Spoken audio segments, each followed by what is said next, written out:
Recording studio Haraiya.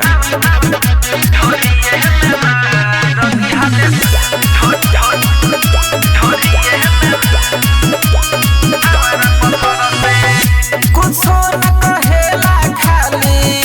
उ हमरे पता की रे का कही सखी बहरी लगले उता पाती रे अरे मैरे कुछो न कहेला खाली उ हमरे पता की रे का कही सखी बहरी लगले उता पाती रे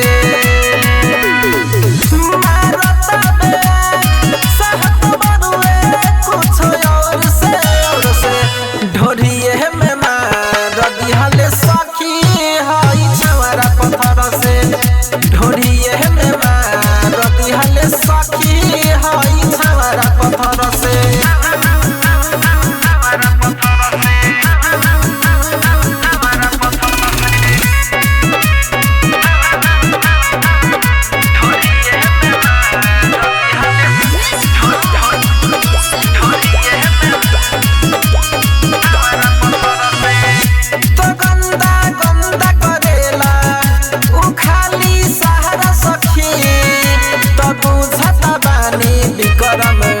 बाबा रकाया बहार सखी तो गंदा गंदा करेला उ खाली सहारा सखी तो बुझत बानी विक्रम बाबा रकाया बहार सखी दिल जा सयर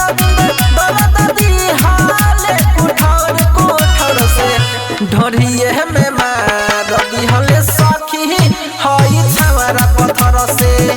ढोरिए में मार दिहले सखी हई छवरा पत्थर से। दिलजोश रिकॉर्डिंग स्टूडियो हरैया।